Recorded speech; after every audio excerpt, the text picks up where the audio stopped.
Y ahí va. Vamos. Buenas tardes, amados hermanos.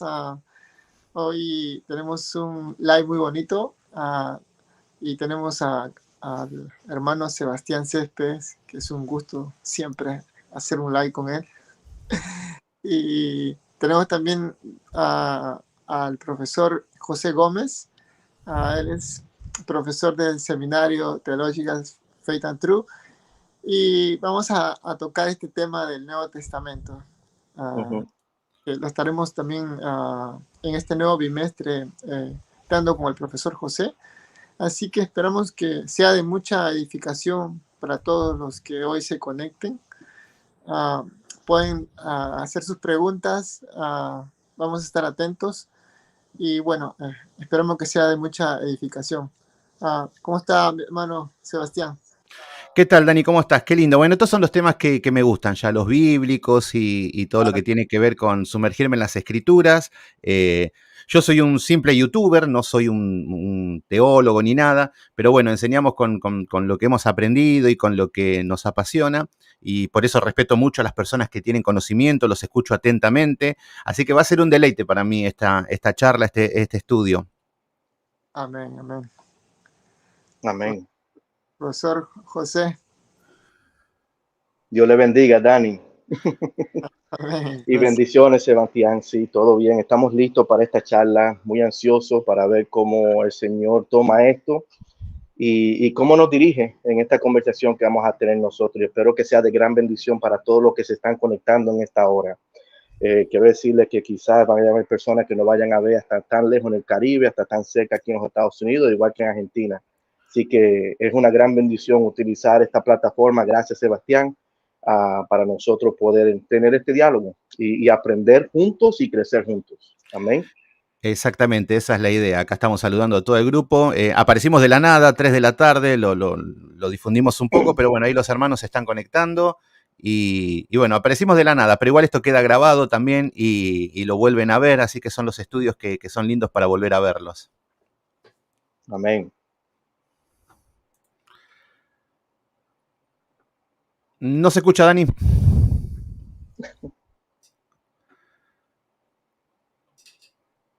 No. Todavía.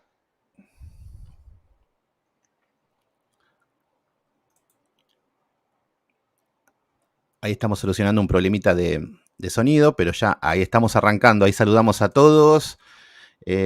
Inori Gómez, ¿cómo estás? Araceli Vázquez, Cosme Fulanito. Bueno, sale Dani. Swinda Ponte, ¿cómo estás? Saludos. Bueno, no sé si sale. Sebastián, déjame hacerle un saludo a mi pastor Esteban Segura y aquí a la iglesia Misión Vida Church que está en Southwest Ranches. Saludo. Y Nori Gómez es mi esposa. Ya Qué estamos ahí lindo. listos. ¿Y tenés redes sociales, José? ¿Estás Sí. Estoy en Instagram como DRJ Gómez, Dr. J Gómez. Estamos ahí activos. Lo sigo usted ha sido de gran bendición para nosotros. Me gusta mucho su contenido. Y ahí estamos nosotros tratando de ver cómo ampliamos la información que damos para que las personas puedan crecer en el Evangelio. A mí, una de las metas que tengo yo, siempre he dicho cuando fui a estudiar, es cómo recibir la información teológica y cómo presentar eso de una forma fácil de entender y práctica. Tenemos la misma inquietud. A mí me pasó que cuando iba a la iglesia me leían y no entendía nada. Era como que intentaba y decía, y me iban de un texto al otro, se iban al Antiguo Testamento, y después tomaban fragmentos y yo me ponía mal porque me frustraba eso. Por eso después yo cuando más o menos empecé a entender un poquito todo, empecé a hacer estudios por capítulo, un poquito más ordenado, escudriñando. A mí yo la pasé mal cuando en las iglesias predicaban todo de una manera desordenada, porque a veces hablan desde un punto de vista como si fuera que ya hay cosas que conoces, y a veces que hay palabras que ni las conoces. No sé si te pasó algo así, pero a mí eso me frustró en su momento. No, claro, eso es algo por eso que es importante entender la audiencia y no todo el mundo que va a la iglesia tiene tiempo en el evangelio. Siempre hay que tratar a las personas como que están en un punto de crecimiento. Y el lenguaje llano es muy importante, principalmente cuando se habla desde el púlpito. Ya cuando la persona quiere capacitarse por sí sola, como en este caso, en este seminario teológico, ya aquí podemos nosotros hablar un poquito más detallado, más profundo sobre algunas cosas. Pero yo pienso que cada persona que se está entrenando y capacitando para tener una posición de liderazgo, por ejemplo, aquí en la iglesia de nosotros, en el ministerio, o en cualquier lado, debe de entenderlo y saberlo cómo exponerlo de una forma práctica y llana. Jesús mismo fue una persona que cuando hablaba, he was easy, él era fácil de entender. Él utilizaba las cosas prácticas del día a día, conociéndolo como nosotros lo conocemos como parábola, para él explicar el reino de los cielos, explicar su doctrina, explicar la razón por la cual estaba ahí. Y eso ayudó bastante.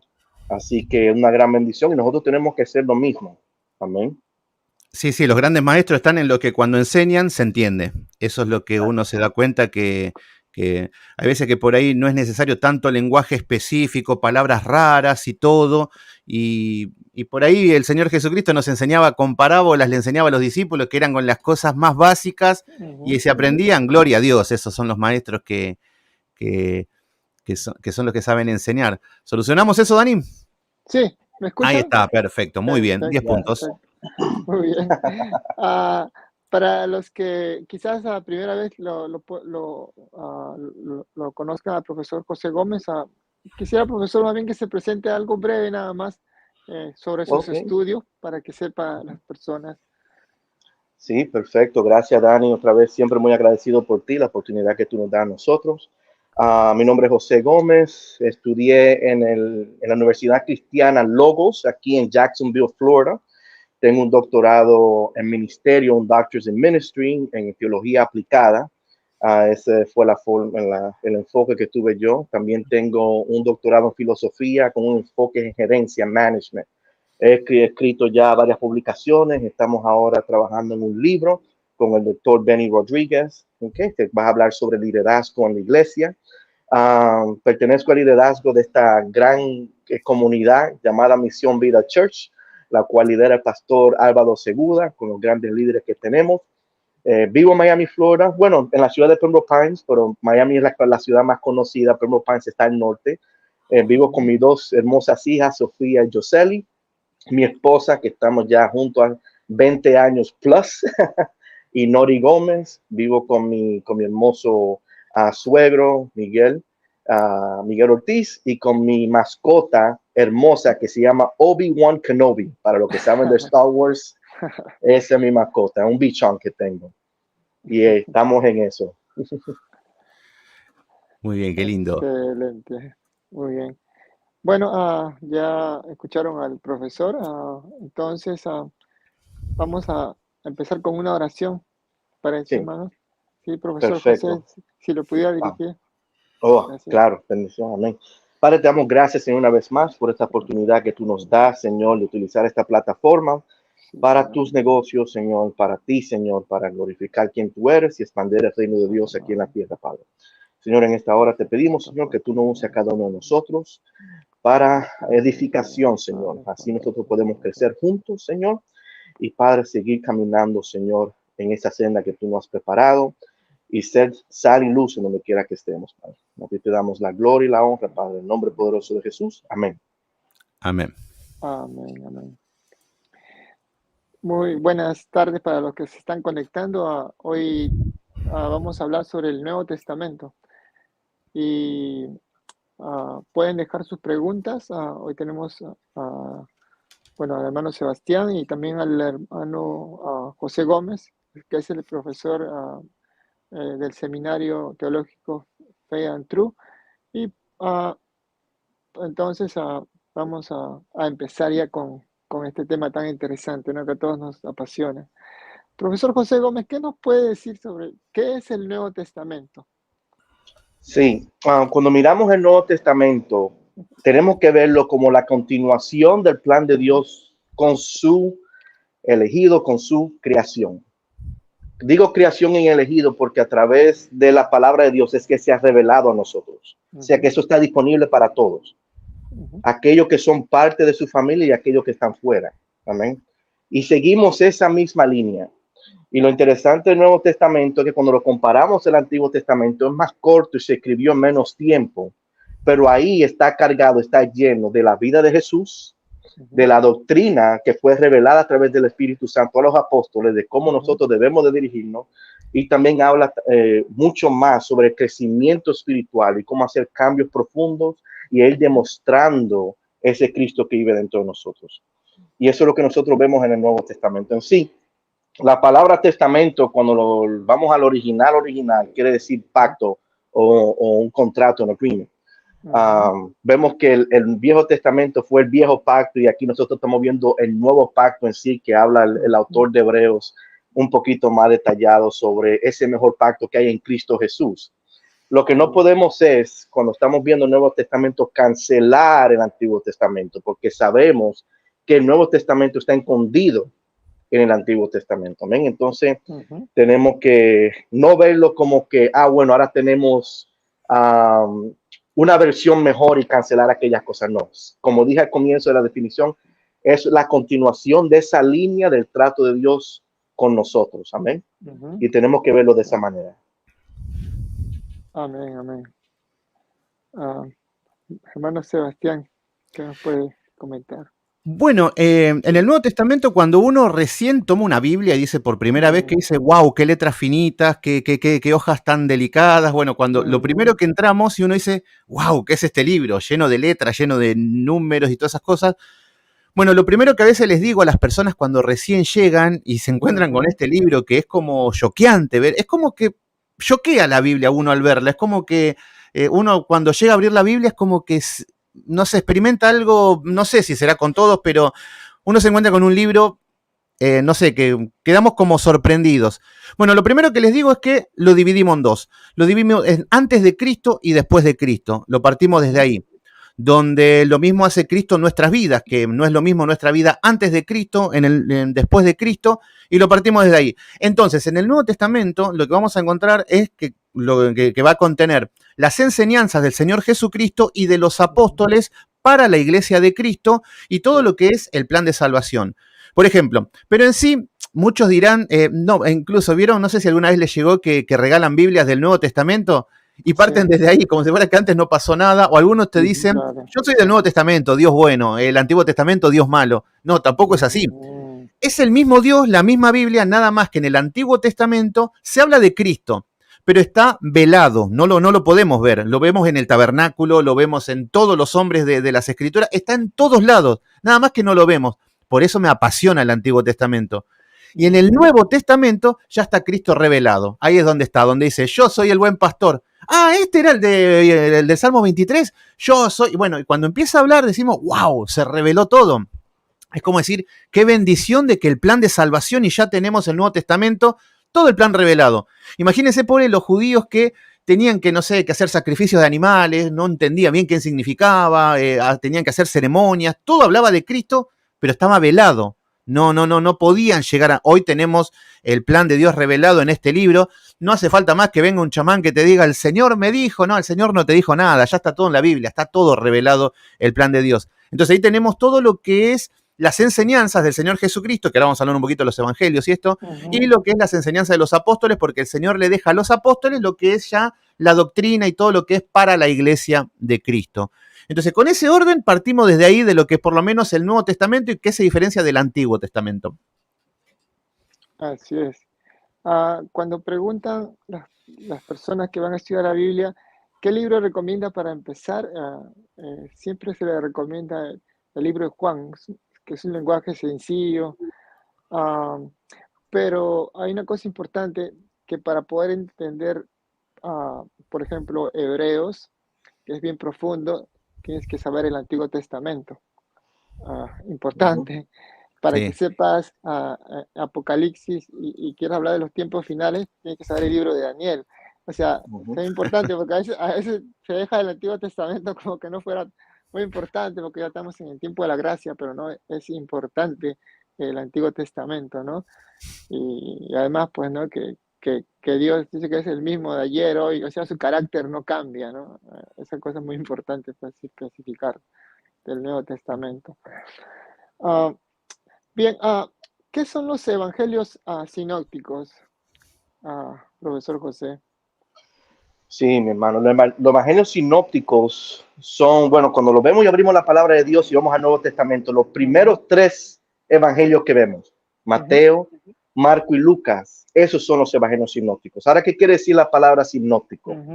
Ok, no es que nadie te va a hipnotizar, no es una palabra rara. Cuando yo la escuché la primera vez, yo dije, oye, ¿con qué se come esto? Esa palabra, Porque es una palabra que no es común, ¿me entiendes? Pero en sí, en el original, lo que quiere decir es una vista conjunta, es algo y más o menos parecido, ¿ok? Es una perspectiva conjunta donde todo más o menos va igual. Cuando vemos los evangelios sinópticos, que son otra vez, para los que nos están escuchando, Mateo, Marcos y Lucas, lo que vamos a ver es que hay muchas similitudes, muchas cosas que se parecen, ¿ok? Eso tiene su porqué. Y cuando nosotros leemos Marcos, vamos a ver más o menos la misma información casi exacta que en Lucas y la misma cosa en Mateo. Pero cuando leemos esos evangelios, tenemos que verlo de esta forma, mis hermanos, porque esto es algo importante. Porque a veces la gente se frustra leyendo eso. Porque dice, pero yo acabo de leer esto en Mateo, ¿por qué lo tengo que leer en Marcos?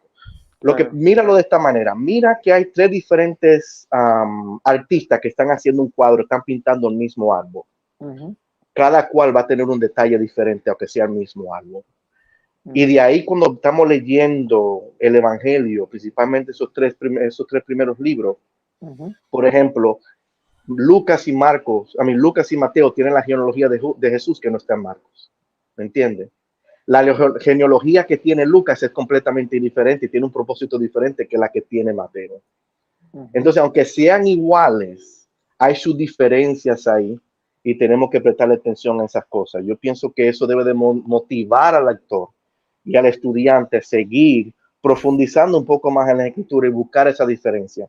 Ahora, no quiero que veamos esto como un problema, porque existe lo que se llama el problema sinóptico, en donde se muestran estas similitudes y se ha hablado de diferentes teorías de que cómo se puede resolver este problema sinóptico. El problema sinóptico es por qué existen estas similitudes y de dónde fue que salieron, si alguien copió de quién. Sí, la historia dice que Mateo y Lucas recibieron la información de Marcos y también de otra fuente llamada Quelle o Q, que quiere decir en alemán fuente, pero lo que pasa es que esa fuente como que no ha aparecido, no se sabe dónde está, pero no queremos verlo como eso como un problema, vamos a verlo más como que hey, aquí hay una oportunidad para yo ver más información que no se veía en los otros. Otra forma de que podemos ponerlo cuando estamos leyendo los evangelios sinópticos, imagínense que usted está hablando con tres diferentes testigos que vieron algo pasar.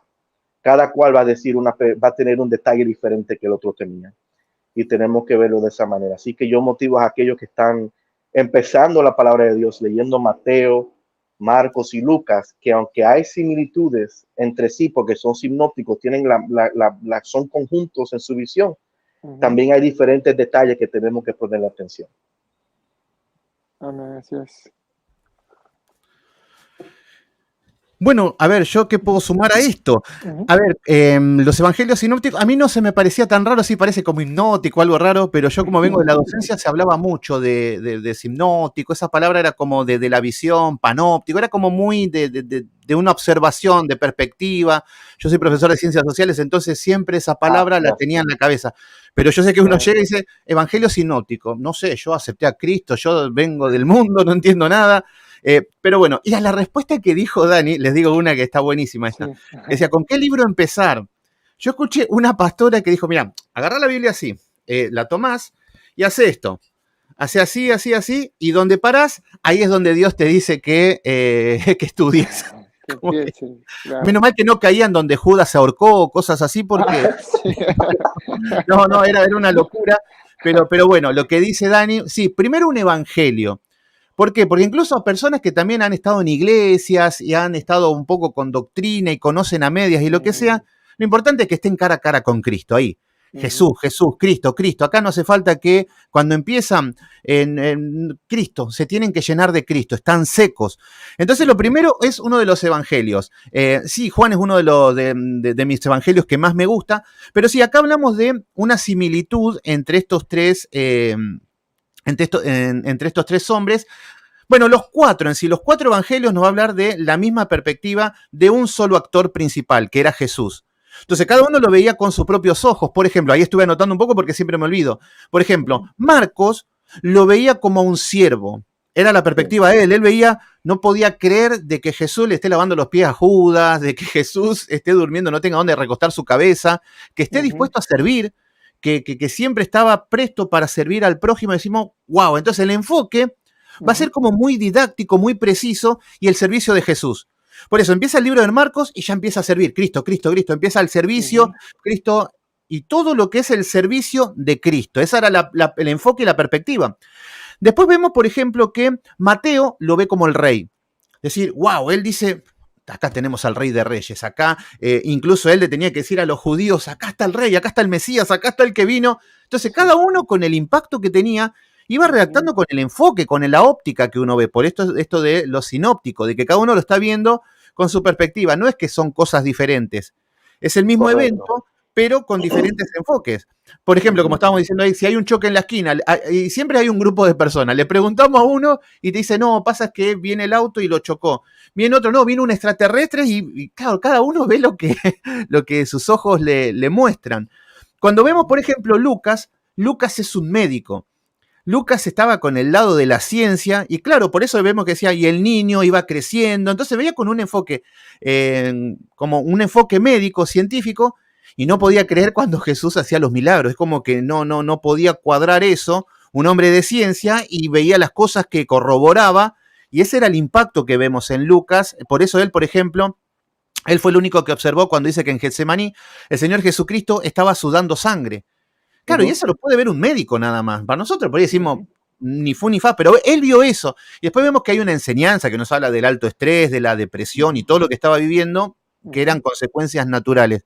Entonces, cada uno va enfocándose con su propia perspectiva. Y Juan ve a Dios en la tierra. Juan dice, Dios está acá. Por eso decía, el verbo, acá está. Claro, entonces cada uno veía con su óptica. Entonces, van hablando de lo mismo, por eso vemos que aparecen las mismas escenas, la misma historia, y hasta aparece lo mismo, lo leemos a simple vista y decíamos, se repite, ¿cómo me quieren complicar la vida? No, cada uno está viendo lo mismo, pero con un diferente enfoque. Entonces estamos viendo la visión de cada uno, por eso estamos hablando de los evangelios sinópticos. Dani, si pudiera agregar un poco más a lo que dijo mi hermano Sebastián, que fue perfecto, me alegro mucho, perfecto, mi hermano. Aparte de lo que él dijo, también se dice de que la razón por la cual se escriben los evangelios es para tratar con un grupo de personas diferentes. Se dice que Mateo se trata con los romanos, Marcos trata se me olvidó con quién, Lucas con el griego en sí, y así por así. Estoy ahora tratando de ver cuáles son, pero de la misma forma que, como lo explicó nuestro hermano Sebastián, también trata con otros grupos, se habla de esa manera. En sí, yo pienso personalmente, que he estudiado el libro de Mateo, yo pienso que el libro de Mateo es más dirigido al judío porque presenta a Jesús como el Moisés. Hay tantas similitudes, por ejemplo, Moisés duró en el desierto 40 años con el pueblo de Israel, él ayunó 40 días en el desierto. ¿Me entiende? Cosas así, eso es solamente un pequeño ejemplo del nuevo Moisés que hay en Jesús. Cuando Moisés fue rescatado y puesto en el basket, en la canasta, y fue para que lo rescataran de la misma forma, Jesús fue rescatado, fue a Egipto para que no muriera durante la persecución de Herodes. Hay muchas similitudes y eso es importante entenderlo también cuando estemos leyendo, porque no solamente que lo describe a Jesús de esa diferente forma, como lo dijo excelentemente nuestro hermano Sebastián, pero también hay un grupo de personas que se están tratando. ¿Y qué nos deja saber esto? Nos deja saber que Jesucristo está calificado para intervenir y ser parte de cualquier punto social en nuestra comunidad. No importa quién tú eres, de dónde tú vengas, en qué región está, Él cabe en eso. Y eso es importante para nosotros entenderlo. Y imagínense, en el siglo I, eso fue como que un wow. leer estas cosas y verlas. Así es. Hablando de los evangelios, ¿cuál fue el primero que se escribió, Eso está bueno. profesor José? Sí, el primero que se escribió fue el libro de Marcos. Es el que se le da esa autoridad. Y pienso que en el siglo XIX fue donde llegaron al entendimiento que ese fue el primero que se escribió. En sí, como lo que estamos nosotros hablando, el libro de Marcos es la fuente para quién, para el autor de Mateo, que ya por tradición se dice que es Mateo, y igual por Lucas. Ellos recibieron esa información de Marcos y por ahí comenzaron ellos a escribir sus evangelios, aparte de otro documento que se llama Q, que es traducido a fuente. Se dice que Marcos recibió su información de los apóstoles. Él era muy apegado a Pedro. Pedro fue un testigo ocular de lo que estaba pasando y Mateo, a través de la traducción oral, él escribió esta información. Mateo, aunque él fue, no se le dice quién fue, pero se dice que el que lo escribió fue también un testigo ocular. Él recibió esa información de Marcos, pero agregó las otras cosas que nosotros estábamos hablando aquí. Y Lucas no fue testigo ocular de Jesús igual que Marcos, pero él era médico, una persona que médico es investigador, escribe, analiza las cosas, y él recibió esa información no solamente de Mateo, pero también si leemos Lucas capítulo 1, versículo 2 al 4, hay Lucas cuando está hablando a Teófilo, que parece que fue la razón por la cual él escribió Lucas y Hechos, ¿ok? Él dice que él ha recibido una montaña de información sobre Jesús y parece que para él fue una labor muy, muy difícil, un reto, a ponerlo así, un reto para organizar estas cosas y hacerlo de buen trabajo. Pero Marcos es ese evangelio que se escribió primero, es el más viejo. Sí, hermano Sebas. Muy bien, sí, como dijo el profe, sí, Marcos es como que también los Lucas o Mateo toman, parten desde ahí. Y sí, también otra cosa que quiero aclarar también es que hay 2 testigos oculares y 2 testigos no oculares. Por ejemplo, los testigos oculares serían, por ejemplo, Juan y Mateo, que tuvieron contacto con Jesús, lo vieron ahí, en vivo. Y después estamos viendo, por ejemplo, Marcos, que ya se dedicaban a tener ese contacto con Pedro, Lucas, a investigar. Vemos Lucas como que estuvo investigando mucho con María, con muchos hombres que hayan tenido, y da el mismo testimonio, pero nada más que con diferentes enfoques. Entonces, lo que estamos viendo es que totalmente verdadero lo que está escrito. Vemos que no hay nada más que son diferentes posturas, diferentes enfoques del mismo evento. Pero sí, el primer evangelio es el de Marcos, y de ahí se hacen referencia al resto de los evangelios. Así es. ¿Y cómo está dividido el Nuevo Testamento, profesor? Ok, el Nuevo Testamento yo lo divido de una forma fácil para que la gente lo entienda. Primero, cuando abrimos el Nuevo Testamento, lo primero que vemos son los primeros 4 libros, esos son los evangelios. Lo hemos hablado, Mateo, Marcos, Lucas y Juan. Okay. Luego está el libro de Hechos, yo lo considero un libro histórico. Me gustó como se hizo el live los otros días con el profesor Justo. El hecho del Espíritu Santo me encantó como lo dijo. Pero aquí vemos el hecho de los apóstoles y ese yo lo mantengo por en sí. Y luego están las epístolas o las cartas, de ahí en donde están los apóstoles escribiendo. Está Pablo, tiene 13, después están nosotros, Santiago, Pedro, Juan y el autor de Hechos. Y luego un libro escatológico que habla sobre los tiempos finales. Ese es el libro de Apocalipsis. Ya cuando entramos nosotros a las epístolas, ya eso tiene diferentes divisiones, porque están las epístolas generales, están las epístolas pastorales y así de otra forma. Pero así más o menos para que uno lo vea de un panorama completo, así yo lo interpretaría de esa forma. Hermano Sebastián. Sí, yo también, obviamente, sumándole a esto, ya con lo que acabamos de decir con los evangelios, que es la vida de Jesús. Ahí estamos viendo en todo lo que son las enseñanzas, el plan de salvación, la crucifixión, la resurrección, bueno, todo. Ahora, cuando empieza ya lo que es, el Señor le deja a los apóstoles lo que es la iglesia. Y ahí empieza todo lo que es el orden. Por eso está muy bueno ver los géneros literarios de cada libro. Por ejemplo, Hechos de los Apóstoles es como decir la continuación, es la transición del judaísmo a la iglesia cristiana. Es como eso, por eso ahí vemos tantos problemas donde es comer cerdo, no comer cerdo. Claro, habrá sido una locura, era cambiar en un cambio.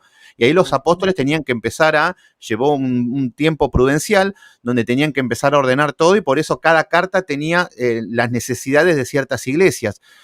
Por eso también incluso mucha gente cuando llegan con problemas de doctrinales que vienen en iglesias falsas y dicen, acá adoran así, adoran asá, se tiran al suelo, se tiran agua, hacen cualquier locura, no sé si está bien, no sé si está mal, cartas pastorales. Ahí te enseñan simplemente en pocos rengloncitos cómo se deben comportar en la iglesia. Entonces buscás si tenés que vomitar en la iglesia, como están haciendo en tu iglesia, y si no estás, no lo hagas. Es una cuestión de...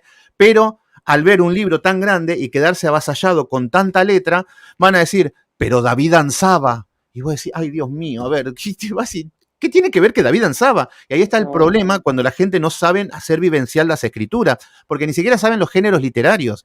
Entonces utilizan que María tocaba la pandereta, tocan la pandereta en la iglesia, David ansaba, también se ponen a bailar en la iglesia. Entonces, Débora, fue una guerra, bueno, ahí tenemos las pastoras. Claro, no entienden nada, vayan a las cartas pastorales, que encima son cortitos, son primera de Timoteo y segundo es poquito. Tito es un libro, tenía una página. Y ahí tenés todo bien claro, el orden del hombre, de la mujer, de los diáconos. Bueno, tenemos tantas cosas que te da el orden para la iglesia. Y después también muchas cartas que habla acerca de la conducta en la iglesia. Por ejemplo, tenemos la iglesia más pecadora, que es en Corinto, esa iglesia donde vemos un desastre, donde era toda bueno, y ahí estamos viendo todos los consejos para corregir. Entonces, bueno, tenemos todo lo que son las enseñanzas para la iglesia. También después tenemos, bueno, el libro de Apocalipsis, que es un libro escatológico, que ahí estamos viendo que, ahí, bueno, se puede ver cómo se enseña, si es literal, si es simbólico, eso ya tiene que ver con manera de entrar. Yo lo que enseño es que el libro de Apocalipsis es la culminación de la Biblia. Habla exactamente lo mismo que está hablando en todas las escrituras, que nada más que te habla con símbolos.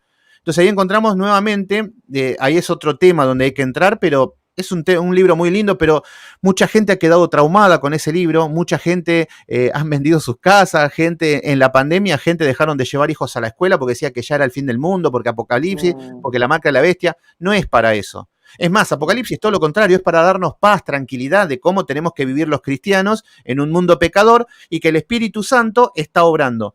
Un poquito nada más con esto, con Apocalipsis.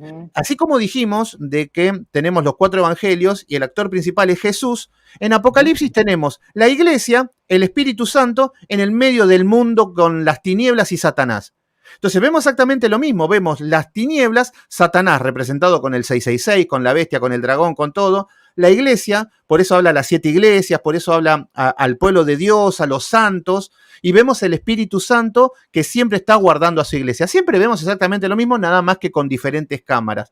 Yo por lo menos lo enseño así, después cada uno no es mi enemigo ni nada, el que lo enseña de otra manera, mientras no sean que te lleven a la paranoia. Si llevan a la gente a desesperarse, yo si creen en el arrebatamiento, todo bien, en el rapto secreto, todo, no hay problema con eso. El problema es cuando llevan paranoia al pueblo de Dios. Entonces ahí es donde se llegó a aclarar. Pero bueno, Apocalipsis es hacer un tema aparte con eso. Pero lo dividíamos así. Un libro histórico, recuerden que un libro histórico nos habla acerca de que va redactando una historia. Un libro histórico es cronológico. Si empieza en Hechos de los Apóstoles capítulo número 1, va transcurriendo el tiempo y van contando una historia, va redactando lo que va aconteciendo. Entonces es literal. Muchas cosas de lo que van aconteciendo es literal. Entonces, cuando uno sabe por lo menos cómo los géneros literarios, cómo aplicarlos, cuando vaya a las escrituras va a ser mucho más fácil. El problema es que muchas personas van con su propia óptica, abren la Biblia, empiezan a interpretar cómo se imaginan, cómo suponen, y ahí tenemos las mejores sectas. Claro, sí. Ahora tocando ese tema de Apocalipsis, bueno, para terminar, porque sabemos que Apocalipsis pues es para largo, ¿no? Sí. Pero me parece interesante. Pero es hermoso, es hermoso. Hermoso, sí, exacto. claro. El que menos que quiere estudiar la Biblia, en vez de empezar del comienzo, quiere empezar por el final, para lo más difícil, ¿no?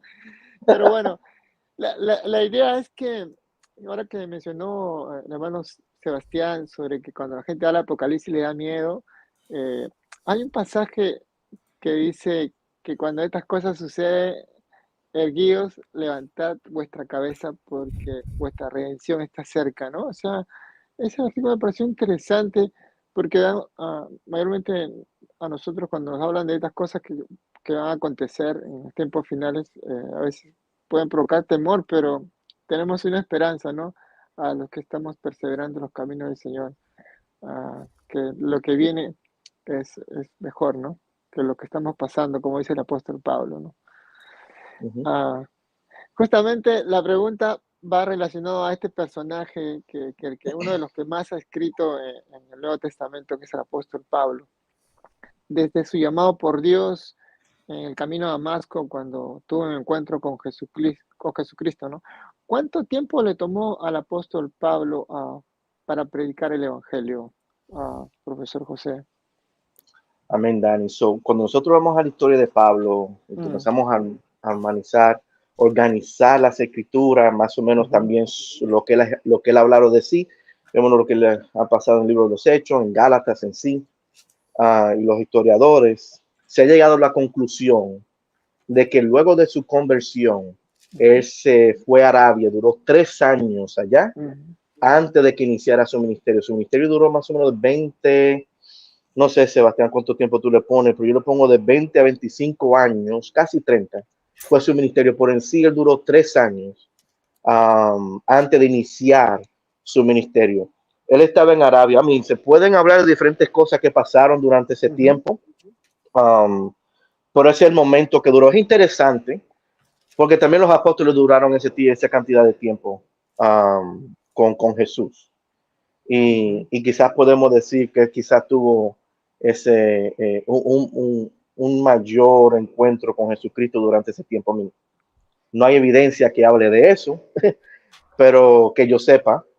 Pero aquí, como estamos nosotros juntos para crecer, y no cualquier persona puede siempre aprender algo nuevo, pero lo que tenemos entendido que fue 3 años en Arabia, luego comenzó su ministerio que duró más o menos 20 y pico de años. Así es. Sebastián, no sé, mi hermano. Bien, sí. A ver, en Hechos de los Apóstoles, capítulo número 9, tenemos la conversión de Saulo. Ahí donde vemos que tiene el encuentro con Dios, bueno, recibe el Espíritu Santo, es bautizado y todo.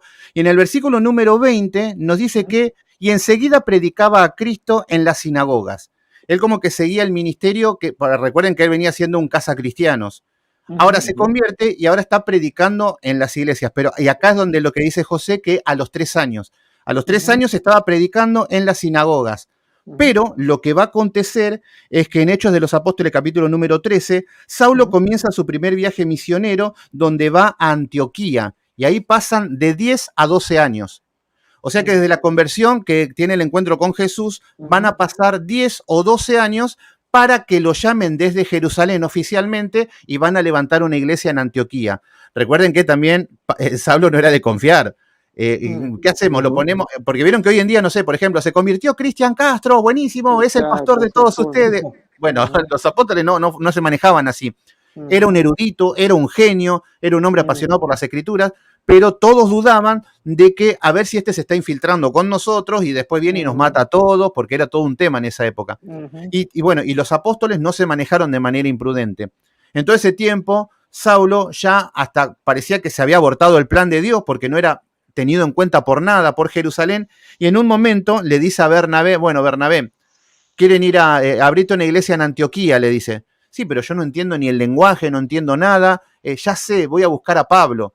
Y es ahí donde le golpea la puerta, me imagino, Pablo, vamos a predicar en llamas. Tenemos 2 hombres llenos del Espíritu Santo, procesados por Dios, esperando en el tiempo de Dios, y obviamente que se aguantaron piedrazos, que los azoten por todas partes. Eran gente que estaban preparadas a fuego, que dejaron su vida para predicar el Evangelio, pero fueron formados. No como la princesada de hoy que leen un versículo bíblico y quieren salir a ganar almas con ese amorcito color romántico, que por eso tiene que haber una capacitación, tiene que haber un tiempo de conexión con Dios, de soledad, de desierto, de una confirmación del llamado, y después en el tiempo de Dios van a haber cosas como las de Pablo. Así es, me parece interesante cuando en Hechos 6, cuando se habla sobre los requisitos para los diáconos, ahí mencionan 3 cosas muy importantes, ¿no? Que era que sean llenos del Espíritu Santo, llenos de sabiduría y de buen testimonio, ¿no? Y eso es muy importante, me parece, en la aplicación cuando uno va a servir al Señor, porque es verdad lo que dice el hermano Sebastián, que cuando recién las personas se convierten, y inmediatamente ya quieren predicar pronto, ¿no? Y eso no es bíblico, ¿no? Porque toma un tiempo que el Señor te va a preparar, ¿no? Tanto tu carácter como también esto, que como dice ahí en Hechos 6, que estar lleno del Espíritu Santo y también de sabiduría, ¿no? Para poder servir con eficacia.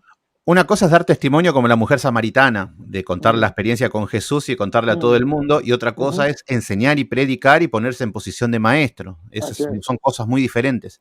exactamente. Toma una preparación, especialmente cuando ya estás como maestro, ¿no? Eso toma tiempo, ¿no? Ah, profesor José, ¿qué nos puede decir? Sí, quería solamente agregar el pasaje donde habla de que él estuvo Ajá, 3 años en Arabia para sí, que las personas que nos están escuchando puedan incluir eso en el pasaje que habló nuestro hermano Sebastián. Eso está ujú, en Gálatas capítulo 17 al capítulo 18, donde él dice, yo no subí a Jerusalén, sino que me fui para Arabia. Y versículo ujú, 18, después, pasados 3 años, subí a Jerusalén para ver ujú, a Pedro. Y ahí podemos entonces armonizarlo con lo que dijo nuestro hermano Sebastián, porque sí, era un problema tenerlo ahí cerca. ujú, Pero luego ya vemos cómo todo se fue llevando a cabo. Se ganó la La confianza preparación, después. ujú, exactamente, exacto. La preparación es importante, pero más importante es saber que uno tiene el Espíritu Santo. Son cositas, porque una cosa es el conocimiento, la otra cosa es la aplicación de ese conocimiento. Y sobre todo, este, tener la convicción de que todo va bien de acuerdo al Espíritu Santo, mi hermano, porque sin eso no vamos ni como dicen en República Dominicana, que de allá que yo soy, ni a la esquina vaya usted. Amén. Así mismo como están esas calificaciones están ahí por una razón. así Cristo es, le dijo a los apóstoles, no vayan para ningún lado hasta que no sean descienda ese espíritu. Amén. exactamente. Exactamente. Sí, esto del apóstol Pablo, pues esto, si él que estudió a los pies de Gamaliel con toda la educación que tenía, después de haber recibido toda la revelación, tuvo que esperar, pues entonces, ¿qué será una persona que cualquiera que quiere empezar ya a enseñar, ¿no? Eh, Uh-huh. puede causar mucho tropiezo. Mm, Oh, ah, así mismo. Amén. Al final del cabo, lo que Dios quiere conquistar es tu corazón, mi hermano. así es, Y uno se da cuenta de las personas que están instruyendo de que esa es la meta, de que Cristo reine en su corazón. así es. Bien, hay una pregunta que me parece bien interesante para todos los cristianos y está en el libro de Juan. El libro de Juan habla muchas veces de la palabra permanecer, muchas veces. Si ustedes lo ponen a contar cuántas veces lo menciona, pues esa palabra tiene un significado, ¿no? Pero también ah, Juan dice, ¿no? Que el que permanece, en el libro de Juan, Jesucristo dice, ¿no? Que el que permanece en mí y yo en él, este da mucho fruto, ¿no? Ah, ¿Qué nos quiere decir Dios con esto? Porque muchos relacionan el dar fruto con lo que dice Gálatas, ¿no? Los frutos del Espíritu, el Uh-huh. amor, gozo, pero otros dicen que es ganar más almas, ¿no? O sea, que si tú ganas más almas, das más fruto. ¿Qué nos puede decir de eso, profesor? Es interesante, Dani, porque es Ujú, cierto, aunque esas cosas no las descartamos, ¿verdad? Están ujú, los frutos del Espíritu que habla Gálatas en el capítulo 5. sí, También está ganar almas para Cristo.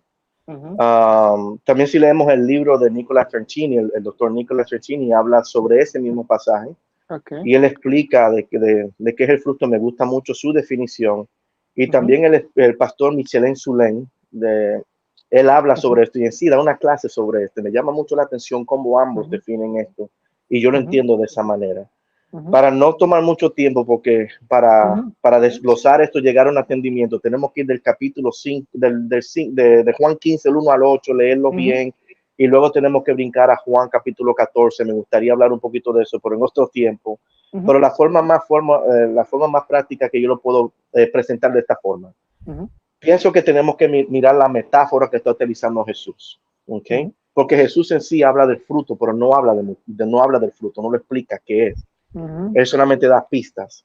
ujú, Pero yo lo miro de esta forma. Vamos a ver la metáfora que Jesús está utilizando, la parábola que le está utilizando, de la vid y los pámpanos, ¿verdad? ujú, Y hago una pregunta, una pregunta sobre la agroeconomía, agriculture, se dice en inglés, no sé cómo se dice en español, sobre plantar y los árboles. Si usted ve una mata de mango, ¿qué fruto da la mata de mango? Mango. Si usted ve una mata de cereza, ¿qué fruto da? Cereza, de aguacate, aguacate. Si usted ve una mata de uva, una vid, ¿qué fruto producirá la vid? Uvas. Jesús dice que Él es ¿quién? La vid. Él es la vid. Quien permanece en Él da mucho fruto. Si Él es la vid y la vid da uvas, ¿qué fruto dará el que permanece en la vid? Cristo. La forma que yo lo veo es que el fruto es Cristo mismo. Es la misma forma que lo explica el pastor Michel Soulain, de que el mismo fruto es Cristo mismo. Ahora, me encanta cómo lo habla el pastor Nicolás en su libro Cambio Profundo, porque él da un listado de esos cambios. Y cuando uno comienza a analizar los cambios, es que es evidencia de que Cristo está ahí. ¿Me entiende? Claro. Entonces, cuando uno va dejando que Cristo reine en nuestro corazón, lo que uno va reflejando no es una mejor versión de tú, Dani, o una mejor versión de mí, José, o una mejor versión de Sebastián. No, uno va reflejando el Cristo que vive dentro. Ese fruto es ese Cristo. Y esa es la forma de que yo veo que ese fruto es.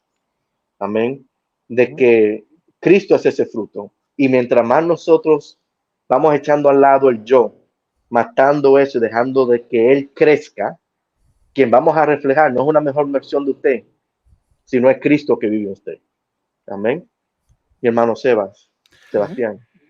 Sí, estamos de acuerdo en eso, estamos hablando en sintonía de que parecerse más a Cristo. Y para muchos parecerse a Cristo es tener una voz afeminada, tener una mirada perdida al cielo, decir cosas espiritualoides. Y sí, pero bien que después su boquita habla de la abundancia de lo que hay en el corazón y ya demuestran todo lo que es. Entonces yo no entiendo cómo muchas personas dicen ser cristianas y actúan de cierta manera que no se parecen nada a Cristo. Entonces, Cristo ya tenemos el modelo, ya tenemos cómo sería. Entonces, cuando dice permaneced en mí, está hablando de quedarse en mí, en mis mandamientos, en mis estatutos. Entonces, pero esto ya lo vemos ya desde el Antiguo Testamento, cuando el Señor, por ejemplo, le dice a Josué, esfuérzate y sé valiente, no desmayes. No desmayar tiene que ver con eso, quédate permaneciendo en Cristo. Y también hay otros enfoques también que decimos, por ejemplo, estar en Jerusalén. ¿Qué es estar en Jerusalén? Estar en Cristo. Estamos hablando en los mandamientos, en Cristo. Entonces, son diferentes enfoques que cuando uno dice, nos vamos a Egipto, nos vamos al mundo. Entonces, si estamos en Cristo, a ver, por ejemplo, cuando recibimos el Espíritu Santo, ya que estamos hablando así con estos términos de la vid y todo esto, cuando recibimos el Espíritu Santo, recibimos como un embrión, por decir, un embrión del Espíritu Santo que va a ir creciendo, una semilla. Por eso cuando recién llegamos a Cristo, tenemos el Espíritu Santo, tenemos salvación, pero digo, soy igual de pecador, mi mente sigue igual, ¿qué pasa? Bueno, tenés una semillita, que esto va a ir germinando y va a ir creciendo con el tiempo. Y esto es lo que va a ir dando los frutos del Espíritu Santo, que esto no lo puede imitar Satanás. Tenemos paz. Cuando hablamos de paz, estamos hablando de que si tenemos paz con el Padre, de que ya ahora somos hijos de Dios o somos hijos del diablo. Si tenemos paz con el Padre, ya estamos viviendo gratis en este mundo. Ya no vamos a estar con ese... ya cambia el carácter del cristiano, la naturaleza. Paciencia. La paciencia es algo que es un fruto del Espíritu Santo, por eso el Señor nos lleva a tribulaciones, a prueba. Entonces son todas cosas que van a ir mostrando el carácter del creyente, que van a ser esos frutos. También nos habla muchas veces de estar lleno del Espíritu Santo. Algunos creen que es hablar en lenguas, pero no, estar lleno del Espíritu Santo nos habla en Efesios y nos dice tales cosas de qué es lo que sería estar lleno del Espíritu Santo. Y te empieza a aclarar que es exactamente lo mismo que está diciendo el profe José. A ver, esperen un segundito que lo busco. Efesios capítulo número 6, que está hablando de estar lleno del Espíritu Santo. El capítulo 5, no el 6. El capítulo número 5, ahí está. Sí. Bueno, fíjense lo que dice el capítulo número 5, versículo número 1. Pues, sed imitadores de Dios. Todo lo que dijo el profe. Ahí estamos viendo, ¿quieren ser llenos del Espíritu Santo? Imiten a Jesús. Ahí lo tienen, ser imitadores de Dios. Entonces, si vemos una persona que ande, no sé, en sandalias y con una barba, eso no es ser imitador de Dios. Está hablando de cómo era el mismo Señor Jesucristo. Como hijos amados, andad en amor, no en un amor romántico, sino en un amor basado en la justicia de Dios. La justicia de Dios, bueno, es otra cosa. El amor romántico es otra cosa. Ujú. Como Cristo nos amó y que se entregó a sí mismo por nosotros. También nos empieza a aclarar, pero no en fornicación, no en inmundicia, no en avaricia, no andemos en pecado. Entonces, si una persona dice, no, vive en pecado, vive codiciando, vive de lascivioso, por más que diga que ama a Cristo, las evidencias es que no ama a Cristo. ¿Por qué? Porque no permanece en Cristo y porque no hay frutos. Esta es la matemática. Puede ser que la persona recién comience y esté luchando con sus... Pero hay personas que tienen 40 años y no han dado frutos. Y la pregunta sería, si tenés muchos años en Cristo y no hay frutos, hacemos la misma matemática. Plantamos una semilla, la regamos. Vamos mañana, la regamos, 3 días, 10 días, 6 meses, no crece, 1 año, 2 años, 5 años y no creció nada, significa que está muerto. Entonces, si una persona tiene años supuestamente en Cristo y sigue viviendo en pecado, no ha cambiado su naturaleza, es porque está muerta. O sea que no va a haber frutos. Sí van a haber obras, que eso es muy diferente. Obras sí, hasta pueden ganar almas, porque pueden abrir una iglesia, poner un cartel que diga Iglesia de Cristo y se te llena. Pero eso no significa que sea la obra de Cristo. Entonces, y ahí lo vemos a Guillermo Maldonado diciendo, gané 800.000 millones de almas, que ¿alma de qué? Cuando no tiene nada de esto. Entonces vemos que nos habla acerca de no andar en pecado, también nos habla de que no tenemos que estar con fornicarios, no estar con palabras vanas, acá estamos viendo con falsas doctrinas, herejías, tener discernimiento, andar como hijos de luz, ser luz. También nos dice, no participéis en las obras infructuosas de las tinieblas, más bien reprendedla. Pero no, a veces somos tan amigos del mundo que... Entonces, ahí estamos viendo muchas características que nos habla del fruto. Y eso es ser lleno del Espíritu Santo. Otra cámara, otro enfoque. Lo que estábamos hablando del fruto, también lo vemos como estar lleno del Espíritu Santo. Entonces, son diferentes enfoques que nos habla de lo mismo muchas veces. Así es. Amén. Ese texto justamente en otras versiones dice, ¿no? Cuando habla una comparación entre lo que es embriagarse, no os embriaguéis con vino en la cual hay desenfreno y disolución, sino que antes se llenos del Espíritu Santo. Sí, más bien llenos. O sea, en otras traducciones dice, ¿no? Que permitamos al Espíritu Santo que tome el control, ¿no? De uno. Es bien interesante esa parte. Y ahora tocando el libro de Juan y que habla esto de los frutos, hay uno de los textos bien interesante y también quiero que lo corrobore el profesor cuando dice, ¿no? Que el que no lleva fruto o no da fruto dice que será echado fuera, ¿no? Al fuego y arden. Ese versículo habla del infierno, según con otros corroborando con otros maestros. Yo no sé qué opinión le tiene este profesor. Sí, mi hermano, es interesante lo que tú estás diciendo porque, a mí, cuando estamos viendo ya Jesús hablando de los que permanecen en mí, si permanecer en mí, dará mucho fruto. Luego dice, separado de mí, nada podéis hacer. Y aquellos que no hacen serán cortados. Yo pienso que depende de tu doctrina o de teología, de tu teología, tú vas a ver esto de diferentes ángulos. Yo lo veo del punto de que aquellos que permanecen en Cristo Jesús, okay, Jesús está hablando de que si tú permaneces en mí, ya tú eres parte mía. El resultado de esto es que el fruto va a venir, viene, así como lo dijo nuestro hermano Sebastián, es una fórmula que no falla, va a llegar. Por eso es que no podemos comparar el tiempo con la persona va a dar fruto porque tiene tanto tiempo. No va a dar. Es así, tiene que permanecer. Ahora, aquellos que no permanecen, aquellos que no están dando fruto es porque no están permaneciendo en él. Si tú no permaneces, no hay fruto. Entonces, ahí podemos decir, número uno, quizás si tú no miras del punto de vista calvinista, tú nunca fuiste escogido y tú no permaneces en él. Así que tú nunca vas a dar el fruto. Y quizás si lo miras desde el punto de vista de otra fuente doctrinal, es aquel que dio esa confesión de fe, pero nunca hubo un cambio profundo en su corazón. Nunca se llevó a cabo aquella cosa que está hablando en Efesios capítulo 5. No se dio esa evidencia. Entonces, una persona que no permanece en Cristo y Cristo no permanece en ella, lamentablemente no es cristiana. No podemos decir que tiene a Cristo en su corazón, no lo es. Porque la evidencia de que una persona tenga a Cristo son esos frutos, es él reflejándose. Yo puedo decir que estoy cristiano, pero ahora la evidencia sería las cosas que se leyeron en Efesios capítulo 5. Esa es la evidencia. Ahora bien, tenemos que ser un poquito, porque yo puedo actuar de esa manera delante de los hombres. Yo puedo obtener una vida de eso. Al fin y al cabo, el único que conoce el corazón de los hombres es Cristo Jesús. Ujú. Y uno tiene que ser honesto con uno mismo cuando viene a ver con estas cosas. Yo estoy haciendo las cosas por cuál motivación. Y si soy honesto, lo estoy haciendo porque quiero ganar almas, porque quiero coger el trofeo, quiero hablar en público y decir, mira cuántas cosas que yo he hecho, yo. Eso no es una motivación correcta. Y hay que tener cuidado con eso. Lo que pasa es que las personas, nosotros venimos los domingos, todo el mundo está bien cambiado, todo el mundo sabe el lenguaje, sabe decir amén cuando tiene que decirlo. Si uno va por una iglesia en donde está ese emocionalismo, sabe brincar cuando tiene que brincar, sabe hablar en lenguas cuando tiene que hacerlo, pero hay que ver dentro de uno cuáles son las evidencias que estoy haciendo para reflejar el Cristo. Y no, si yo de verdad lo he hecho. Si no, lamentablemente, mi hermano, el lugar para ti es otro, pero el cielo no lo es. Perdón que eso es crudo, pero... Bueno. Sí, Sebastián. Bueno, yo por ejemplo voy a poner este ejemplo que viene ligado con esto de los frutos y de los que se van al infierno.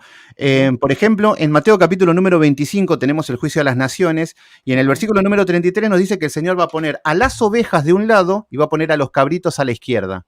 Y acá estamos viendo exactamente con otro enfoque. Y fíjense que nos dice en el versículo número 34 que el rey le dirá entonces a los de la derecha. Y acá le está hablando a los hijos de Dios. Y acá es donde vamos a ver si hay frutos. Y acá se van a sumar más y nos va a dar un poquito más de luz a lo que estábamos hablando de que eran estar lleno del Espíritu Santo, parecerse a Cristo. Y fíjense este detalle. Dice, porque tuve hambre y me diste de comer, tuve sed y me diste de beber, fui forastero y me recogiste, tuve desnudo y me cubriste, enfermo y me visitaste, en la cárcel y viniste a mí. Y fíjense que acá está diciendo que esto es lo que hicieron los hijos de Dios a Jesús. Y miren qué loco esto que dice, entonces los justos respondieron diciendo, ¿cuándo te vimos hambriento? ¿Cuándo te sustentamos? ¿Cuándo te vimos sedientos? ¿Qué vemos acá? Los hijos de Dios tienen frutos y no se dan cuenta, porque ha cambiado su naturaleza. Ama y no se da cuenta. Por ejemplo, cuando habla del sediento, está hablando que le da palabra, al hambriento le da palabra, y también que al hambriento que le da una pieza de pan. Entonces estamos hablando de que ya nace el amor, ya es algo que es un fruto del Espíritu Santo, por eso no es una obra. Entonces por eso yo le estoy diciendo, pero ¿cuándo te dimos de comer? ¿Cuándo fuiste forastero? Cuando el Señor Jesucristo dice, fui forastero, significa que no tenía identidad del pueblo de Dios, no estaba en Jerusalén. Entonces fui un forastero y le predicamos nosotros a los forasteros, a los impíos. Hay cristianos que dicen que no se juntan con una prostituta, no se juntan con esto porque son todos pecadores. ¿Y cómo los vas a ganar para Cristo? Entonces vemos que el carácter de los hijos de Dios es que aman, que ya tienen una naturaleza diferente y no lo hacen para jactarse, como dijo el profe, no lo hacen para decir tengo este trofeo, no, lo hacen y ni se enteran. Entonces, un hijo de Dios va a ser generoso con vos. Un hijo de Dios te va a predicar el evangelio con amor. Un hijo de Dios va a, cuando dice que entró a una cárcel, no está hablando de ir a una cárcel y predicarle a un preso, no, está hablando del que está preso en sus pecados. Entonces, el que está en pecado, ¿vamos y le predicamos al que está en pecado o no? O mejor le tiramos un piedrazo porque se lo merece. Entonces, y ahí estamos viendo las características de los hijos de Dios que están llenos del Espíritu Santo, que están llenos de frutos, y el Señor le dice, están a mi derecha. Y ahora les está diciendo, eso que hiciste con todos los demás, me lo hiciste a mí, le dice. Cuando le fuiste a predicar a este que estaba a punto de suicidar, cuando al que estaba en pecado, bueno, ese me lo hiciste a mí. Recuerden que estamos hechos a imagen y semejanza de Dios.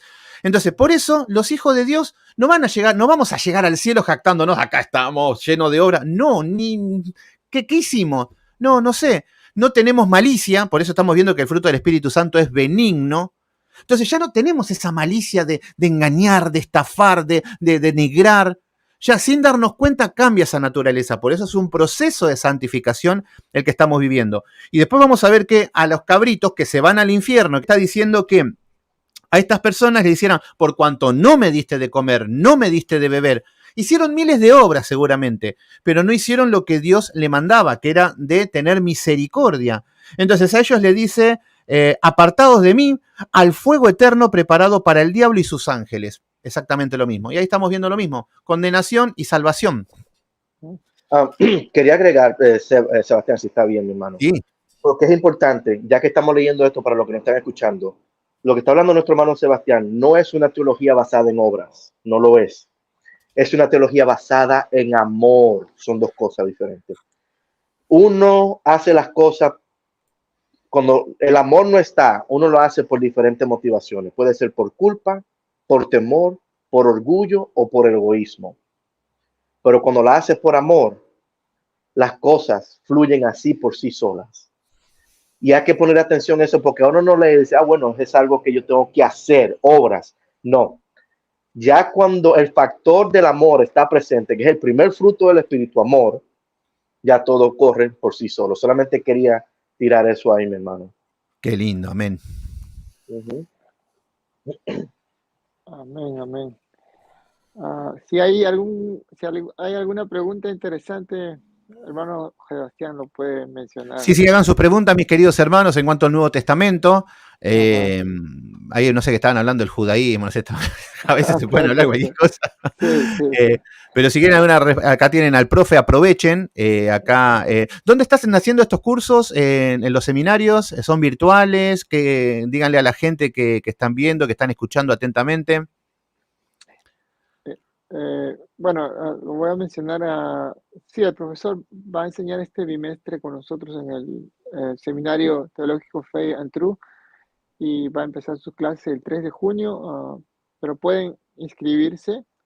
Le envié, hermano Sebastián, ahí el link, no sé si lo puede compartir ahí A en ver, WhatsApp. sí, ahí voy y lo mando Gracias, hermano. a los grupos, sí. Ajá. Entonces, sí, el 3 de junio vamos a estar empezando el curso de Nuevo Testamento 1 con el profesor. La clase con él va a ser el día martes, el 4, pero empezamos el 3 de junio, o sea, el 4 de junio empezamos las clases con el profesor José Gómez. Y bueno, también tenemos otros cursos que vamos a dar, que son de hermenéutica, teología 1, teología 2. También estamos con el diplomado en conflictos familiares y sexualidad y adolescentes. También tenemos el Antiguo Testamento 2. Así que se pueden comunicar con nosotros, pueden ingresar al link del seminario y encuentran la información. Y tenemos ahora una promoción que estamos dando, si toman 3 cursos por $50, ¿no? 3 cursos, que cada curso tiene una duración de dos meses. Cada clase es hora y media. Las clases son por Zoom y son grabadas. Se las compartimos, ¿no? Para que también lo puedan ver en su casa. Muy bien. Súper económicos, mis queridos hermanos. Así que acá tienen cursos de teología. La verdad que esto sería un precio simbólico, sería es casi nada.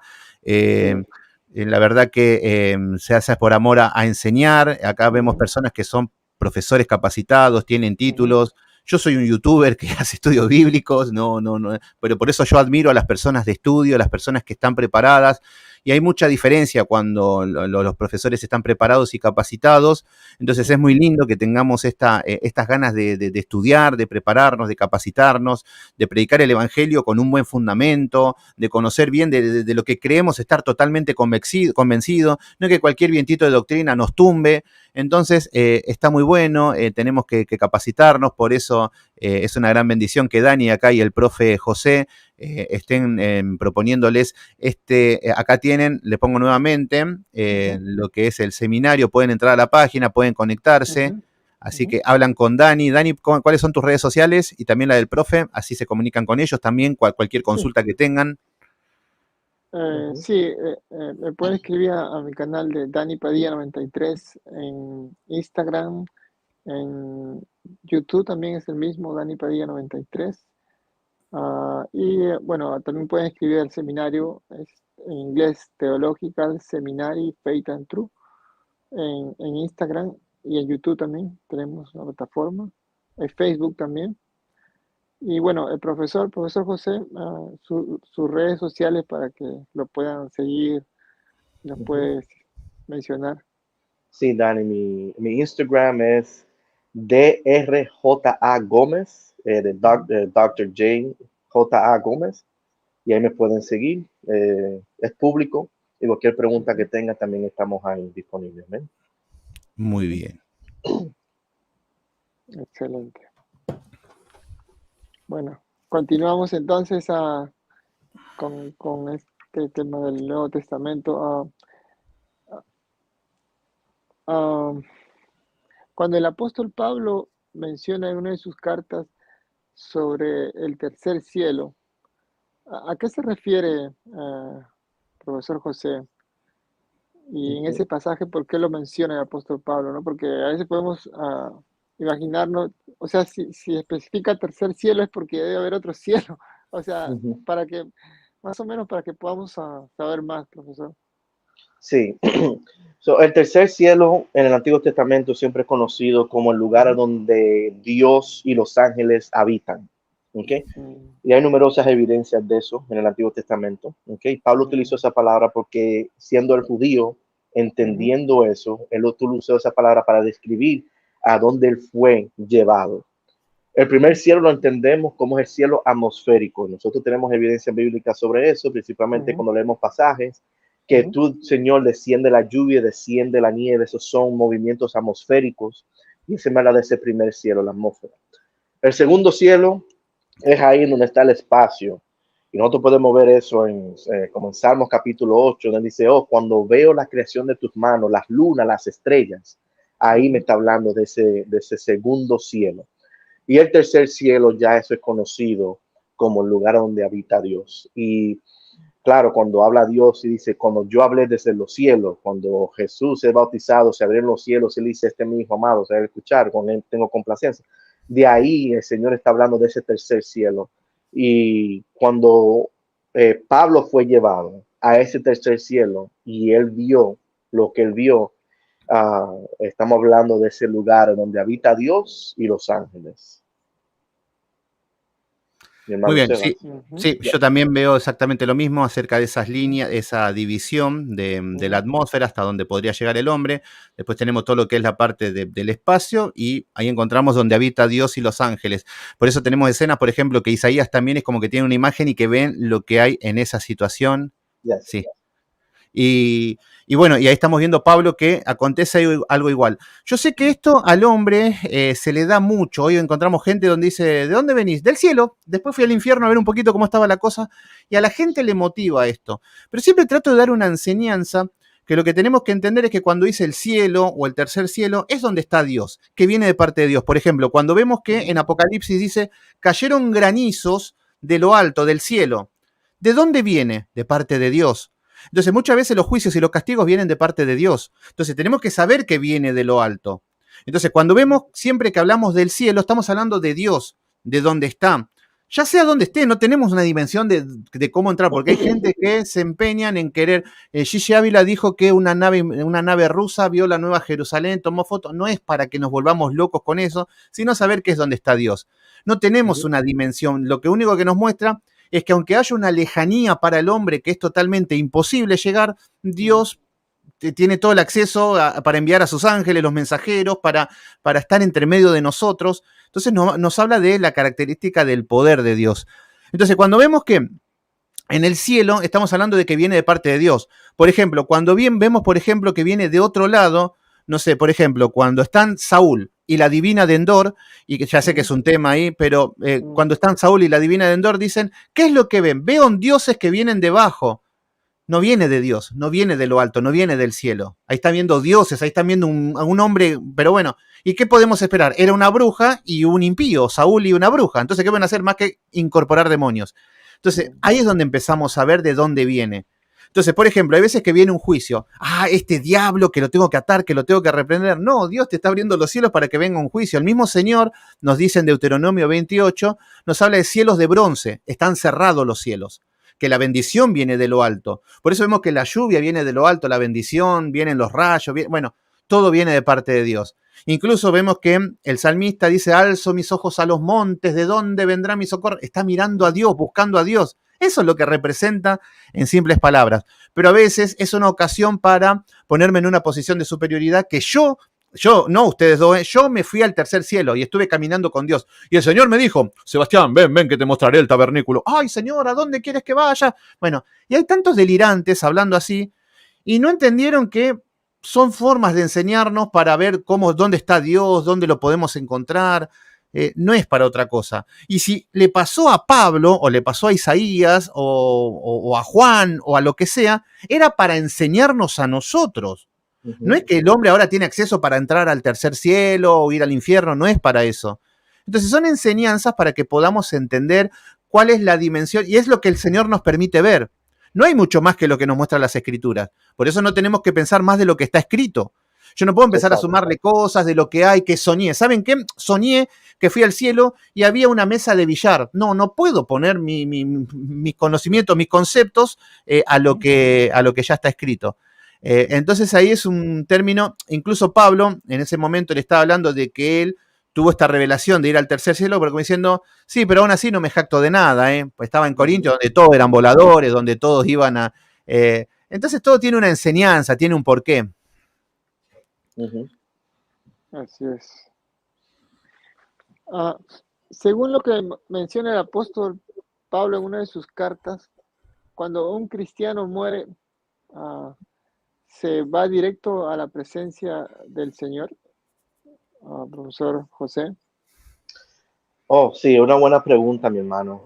La teología clásica dice que sí, que hay lo que se llama intermediate state, un estado intermedio donde tu consciente, tu alma y tu espíritu en el momento que tú falleces va a la presencia del Señor. Ahora, el cuerpo glorificado, eso es más adelante, pero en el momento que tú mueres, tú estás en la presencia del Señor. Conscientemente tú estás ahí.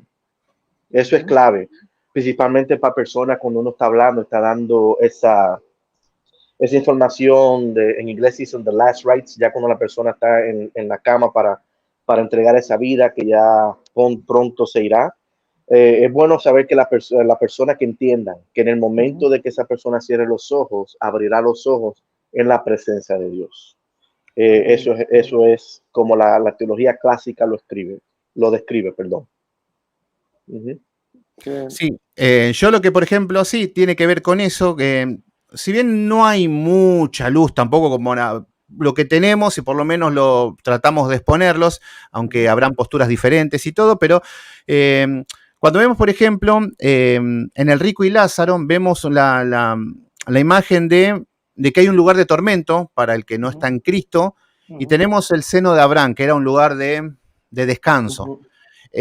Después, bueno, cuando hay en el evento de la cruz, tuvo un impacto tan grande, y vemos, por ejemplo, en Apocalipsis, habría que hacer el estudio para analizar, pero bueno, doy los conceptos por lo menos por encima. En Apocalipsis vemos que, por ejemplo, están las almas delante del altar y estaban clamando y decían, Señor, ¿hasta cuándo? ¿Hasta cuándo? Es como que estaban viendo de que el pueblo de Dios estaba siendo perseguido, los mártires y todo, entonces decían, ¿hasta cuándo? ¿Hasta cuándo? No, es necesario esperar, decía. Entonces, es como que vemos imágenes que las almas están delante de Dios.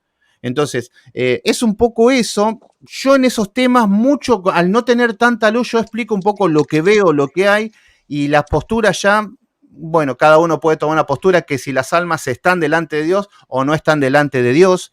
Los testigos de Jehová piensan de que por ahí duermen, que descansan y que no hay infierno, que no hay nada. Bueno, después es analizar puntualmente lo que hay.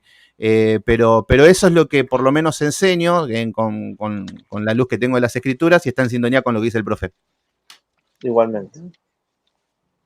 Sí, en el Antiguo Testamento dice que la esperanza del impío es dar su último suspiro, ¿no?